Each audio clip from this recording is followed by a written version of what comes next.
పూర్తి నేస్తాలైన శ్రీరుద్ర వారి మట్టి గణేశ విగ్రహాలు ఇప్పుడు అన్ని రత్నదీప్ స్టోర్స్ లో లభ్యం. త్వరపడండి. నమస్తే, నేను Keshav. Welcome to Suman TV. ఆంధ్రప్రదేశ్లో ఎన్నడూ ఊహించినంత స్థాయిలో ప్రధాన నగరం విజయవాడని వరద ముప్పు పొంచి ఉన్నటువంటి పరిస్థితి. 121 ఏళ్లలో భారీ వరదగా దీన్ని చరిత్ర పరంగా చూస్తే చెప్తున్నటువంటి పరిస్థితి. ఇప్పుడు విజయవాడ పరిస్థితి ఎలా ఉంది, అలానే చుట్టుపక్కల ప్రాంతాల్లో కాలనీల్లో సహాయక చర్యలు ఏ విధంగా నడుస్తున్నాయి, ఈ అంశాలపైన విజయవాడ నుంచి నేరుగా జనసేన పార్టీ నాయకులు అమ్మిశెట్టి వాసు మనతో పంచుకోవడానికి రెడీగా ఉన్నారు. వాసు గారు నమస్కారం. నమస్తే సార్. నమస్తే వాసు గారు, ఏంటి తాజా పరిస్థితి? వర్షం అయితే పూర్తిగా ఆగిపోయిన పరిస్థితి ఉంది, కానీ ఉపశమన చర్యలు, సహాయక చర్యలు ఏ విధంగా జరుగుతుంది విజయవాడ నగరం దాని పరిసర ప్రాంతాల్లో? సార్, నిన్నటికి ఈ రోజు చూస్తా ఉంటే వరద నీరు కూడా కొద్దిగా వాటర్ కూడా తగ్గింది. ఒక అడుగున్నర వాటర్ వరకు బ్యారేజ్ నుంచి తగ్గింది. సహాయ చర్యలు కూడా దగ్గరుండి చంద్రబాబు నాయుడు గారు కానీ, కళ్యాణ్ గారు కానీ, చంద్రబాబు నాయుడు గారు అయితే లైవ్ లో వచ్చేలా కూడా దగ్గరుండి ఎవరికి కలెక్టర్ ఆఫీస్ నుంచి మానిటరింగ్ చేస్తూ జరుగుతుంది. జనసేన పార్టీ నుంచి కూడా పవన్ కళ్యాణ్ గారి రాష్ట్రంతో కూడా పిలిపించి ఈ మూడు జిల్లాలకి ఎవరైతే నాయకులు ఉన్నారో, కార్యకర్తలు ఉన్నారో, అవకాశం ఉన్నంత వరకు ఫుడ్ సప్లై కానీ, వాటర్ సప్లై కానీ, వాళ్ళకి అదే విధంగా మెడికల్ కిట్లు కానీ అందించడం జరుగుతుంది.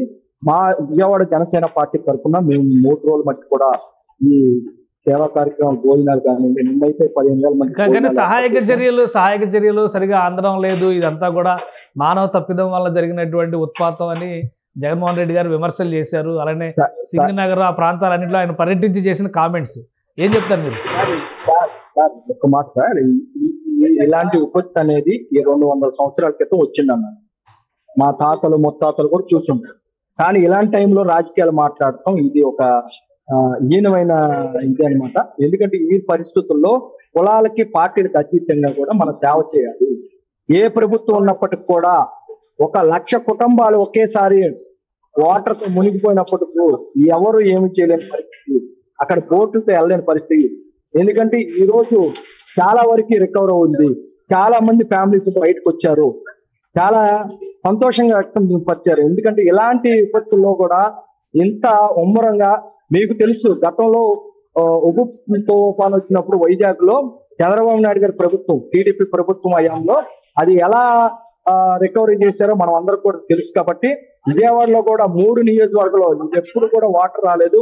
గొడవేరు కానీ వరద నీరు అంతా కూడా వచ్చి ఇదైపోవడం, కొన్ని వందల కుటుంబాలు, లక్షల కుటుంబాలు నీట మునిగిపోయి చాలా ఇబ్బందులు పడిన పరిస్థితి.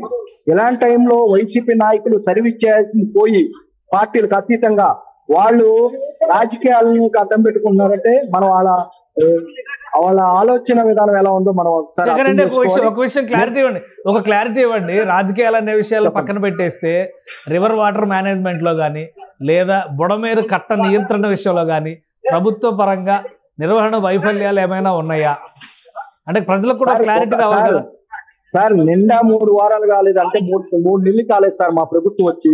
గత ప్రభుత్వం వైసీపీ వాళ్ళు ఏం చేశారు సార్? వాళ్ళు కోట్లు అవినీతి చేశారు, కానీ ఎక్కడ డెవలప్ చేశారు సార్? ఈ ఇరిగేషన్ డిపార్ట్మెంట్ లో ఏం చేశారు? కాలువలు కానీ, ఈ కాలువల్లో ఎక్కడెక్కడ దొంగ పేరుకుపోయి, ఆ కాడ పేరుకుపోయి, ఎన్ని ఊడిపోయి ఆ వాటర్ అంతా కూడా ఇప్పుడు వరదలు వచ్చినప్పుడు ఆ వాటర్ అంతా కూడా సప్లై లేక ఇదంతా కూడా ఫ్లడ్ రూపంలో ఇప్పుడు విజయవాడ చుట్టుపక్కల ప్రాంతాల్లో ఇట్లా నీట మునగటానికి కారణమే వైసీపీ ప్రభుత్వం సార్. ఎందుకంటే ఇరిగేషన్ డిపార్ట్మెంట్ లో కానీ, ఇరిగేషన్ ప్రాజెక్టులు కానీ ఏం కంప్లీట్ చేసింది? ఓన్లీ వాళ్ళు మాఫియా చేసుకొని 3 రాజధానులు చెప్పడానికే కానీ, ఇలాంటి టైంలో కూడా వాళ్ళు రాజకీయాలు చేస్తానన్నారంటే వాళ్ళ వ్యక్తిత్వం, వాళ్ళ మెంటాలిటీ ఏంటో ఈ రాష్ట్ర ప్రజలకు తెలిసే వాళ్ళు పంపించేశారు.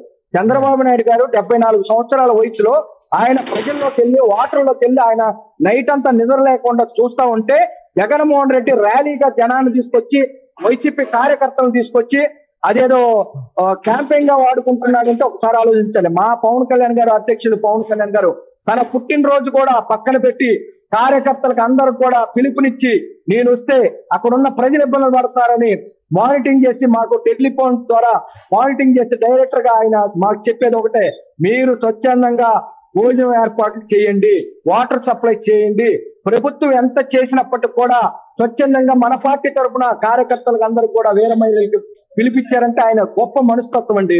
ఇలాంటి టైంలో కూడా రాజకీయాలను అడ్డం పెట్టుకునే జగన్మోహన్ రెడ్డి గురించి మాట్లాడుకుంటే వేస్తండి. ఈ విజయవాడ ప్రజలందరూ కూడా ఒకటే చెప్తా ఉన్నా, ఎవరు కూడా టెన్షన్ పడొద్దు.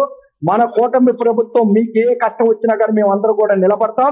పార్టీలకు అతీతంగా కూడా ప్రజలకి కష్టం వచ్చినప్పుడు మనం అందరం కూడా ఒక్కటిగా అన్నదమ్ములుగా ఇచ్చినప్పటికి కూడా మేము కలిసికట్టుగా ఉన్నాం. ఎవరైనా వైసీపీ కార్యకర్తలైనా టీడీపీ అయినా ఇక్కడున్న ప్రజలకు ఏదో ఒకటి సర్వీస్ చేయండి. రైట్. ఇప్పుడు మీరేం చేస్తున్నారు అక్కడ? మీరేమన్నా ఆదుకునే చర్యలు, సహాయక చర్యలు మొదలు పెట్టారా, చేస్తున్నారా మీ నాయకుడి అధినాయకుడి ఆదేశాల మేరకు? మీరు చూడండి, ఇక్కడున్న ఎయిర్పోర్ట్ లో నిన్నైతే 15,000 మందికి, ఈ రోజు కూడా అలాగే ఈవినింగ్ వరకు కూడా వంటలు కానీ ఇక్కడ అన్ని ఎయిర్పోర్ట్లు కానీ జరుగుతూ ఉన్నాయి. ఇక్కడ ప్యాకింగ్ సిస్టమ్ చేస్తున్నాం. ప్యాకెట్లు ఇక్కడ నేరమైలు కానీ ఇక్కడ కానీ అంతా కూడా ఇక్కడ అంతా కూడా ప్యాక్ చేసి ఏదైతే లోతట్టు ప్రాంతాలు ఉన్నాయో మా జన సైనికులు, డివిజన్ అధ్యక్షులు అందరూ కూడా ఆ ఏరియాలు తీసుకెళ్లి పోర్ట్ల మీద, ట్రాక్టర్ల మీద తీసుకెళ్లి ఫుడ్ సప్లై చేస్తున్నాం. Right right. అంటే ఇప్పటికీ ఇంకా వరద తాకిడి ఉందా? ఇంకా నీటి బురదమయంలో, లేదంటే లోతట్టు ప్రాంతాలన్నీ ఇంకా నీళ్ళలోనే ఉన్నాయా? ఉన్నాయి సార్, వాటర్ ఇంకా ఉన్నాయి. ఇప్పుడు అంతే ఒక అడుగున్నర వాటర్ వరకే తగ్గిందండి. ఈ నైట్ కల్లా కూడా కొద్దిగా వర్ష ప్రభావం లేకపోతే మాత్రం వాటర్ తగ్గే అవకాశాలు ఉన్నాయి.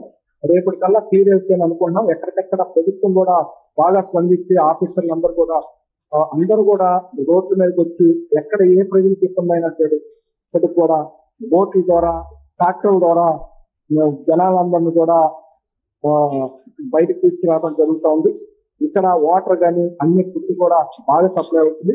నిన్నైతే కొంత ఇబ్బంది పడుతున్న మాట వాస్తవే, కానీ ఈ రోజుకి చాలా వరకు కంట్రోల్లోకి వచ్చింది.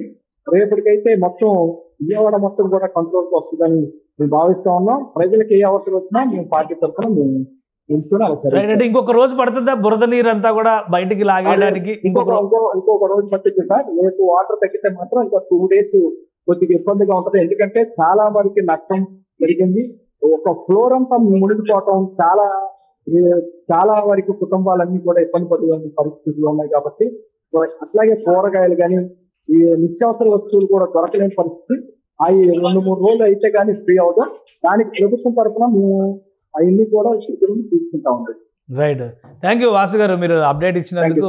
ఇది జనసేన పార్టీ నాయకులు నియోజకవర్గాల వారీగా ఎక్కడికక్కడ కనీసం 10,000 మందికి 20,000 మందికి తగ్గకుండా భోజన వసతులు కల్పించేటువంటి ప్రయత్నం చేస్తున్నారు. అలానే లోతట్టు ప్రాంతాల్లో తమ బృందాలు నిరంతరం పర్యవేక్షిస్తూ ఆ ప్రాంతాల్లో తిరుగుతున్నటువంటి పరిస్థితి ఉందని వాసు గారు వివరిస్తున్నారు. ఇక అధినేత పవన్ కళ్యాణ్ వస్తే ఇక్కడ రెస్క్యూ ఆపరేషన్స్కి, సహాయక చర్యలకి ఇబ్బంది అవుతుంది కాబట్టి ఆయన నిరంతరం ఫోన్లో టచ్లో ఉంటూనే తాము ఏం చేయాలనేది ఆదేశాలు ఇస్తున్నారు. ఇక ప్రభుత్వ యంత్రాంగం అందిస్తున్నటువంటి సహకారం, మంత్రులు, ముఖ్యమంత్రితో సహా అందరూ ఫీల్డ్లో ఉండడం అనేది ప్రజల్లో ఒక విశ్వాసాన్ని పాదుకొల్పిందని వాసు వివరిస్తున్నారు.